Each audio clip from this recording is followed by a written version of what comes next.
Voici une présentation spéciale du show normal. Une courte histoire courte. Aujourd'hui, la guerre en Cannes. Frac! Ces gars-là sont vraiment pas bien dans leur tête. Ainsi parla Joko. Car en effet, les gardes de sécurité, ou ce qui passait pour des gardes de sécurité, chargeaient sans aucun regard pour leur vie, ou le simple gros bon sens. Ils chargeaient comme des sauvages, les queues aux lèvres. Il semblerait qu'il soit sous l'influence de quelque chose, remarqua calmement Bardak, avant de frapper un autre garde sur le nez. C'était un duo remarquable. Joko, la Bougon de 1,20 m et Bardak, le trollcœur imposant de 2,40 m.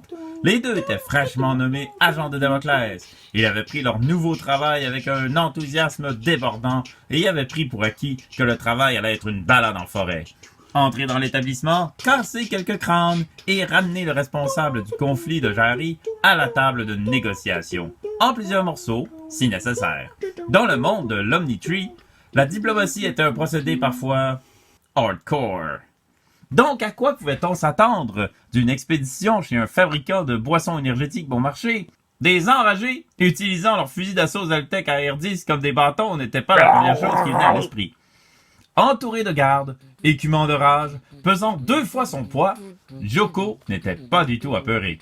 Elle était une minuscule machine de destruction et une experte de la discipline du couteau. L'art magique et mystérieux de départir les gens de leurs rotules et autres pratiques douloureuses. Bardak était davantage un expert en armes à feu, mais son imposante stature et son passé en tant qu'éclaireur des maranes le rendaient plus que capable en combat rapproché.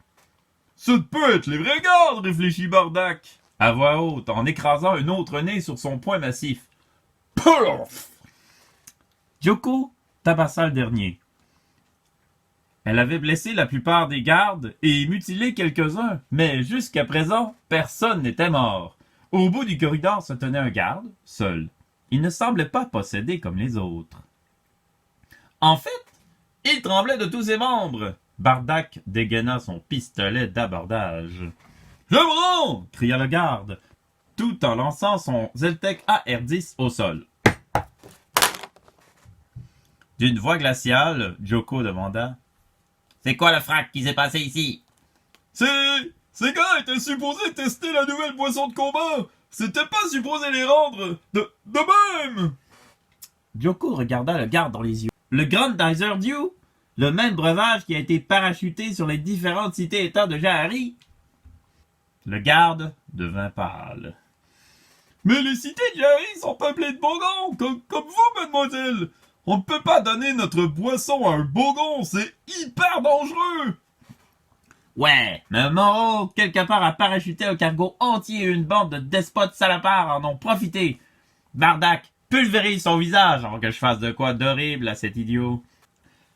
Le poing de Bardak impacta solidement dans le visage mou du garde. Il était temps de rencontrer le responsable de cette opération et traîner son misérable cul devant le conseil diplomatique. « Division diplomatique, désolé pour le bruit », déclara Joko alors qu'elle entrait dans le bureau du PDG, en apparence terrifiée, de Ultra Nagai Juice. « Par la feuille sacrée, qu'est-ce que vous faites ici? » Joko déposa 2 trucs sur le bureau du PDG. Une filière et une canne de Grandizer Dew. « Le conflit Jahari, monsieur.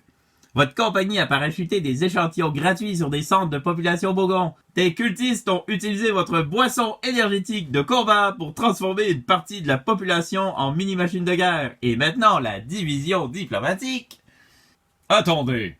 interrompit le PDG, un peu confus.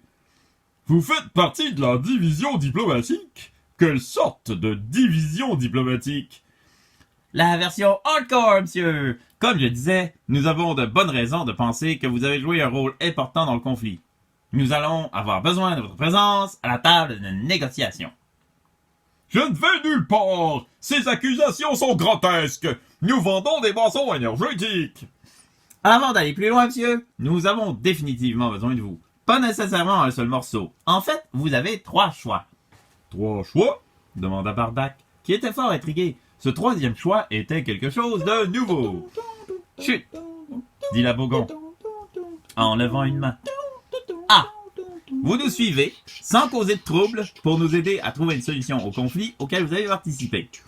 B. Vous venez quand même, avec nous, mais avec quelques os brisés. C'est... Demanda le PDG, inquiet. Ouais, c'est quoi, c'est... Bardak avait bien hâte de découvrir un autre côté créatif de Joko. C. Le ton de Joko devint aussi froid que le vide spatial. Mon ami va sortir de la pièce, verrouiller la porte, nous laissant seulement vous, moi et cette délicieuse canne de Grandizer Dew que je vais déguster. Le PDG devint très pâle. Mais vous êtes Bougon? Et jusqu'à preuve du contraire, le Grandizer Dew a un effet spectaculaire sur le métabolisme Bougon. Il militarise le Bougon, transformant-le, ou dans mon cas, la Bougon, en petit engin de rage et de destruction qui se délecte de l'agonie des autres. Et oui, je suis hors de tout doute de Bougon. Et il est fort possible que j'explose de joie, mais pas avant de vous avoir arraché le foie pour le manger. Est-ce que l'option C est claire pour vous? La voix du PDG n'était plus qu'un murmure. En contraste, la voix de Bardak résonna dans le bureau. Alors, qu'est-ce qu'on choisit? On retiendra que si la décision du PDG fut probablement la plus sage, ce ne fut pas forcément la plus divertissante. Et fin. Et voilà, c'était histoire courte, une présentation du show normal. N'hésitez pas, comme d'habitude, à liker, à subscriber et à vous inscrire et à partager and stuff. Alors, ben voilà. Merci beaucoup d'être là pour l'histoire. Il faut aussi vous taper la version anglaise, qui est déjà publiée depuis, je crois, mardi. Bonne journée à tous, je vous aime!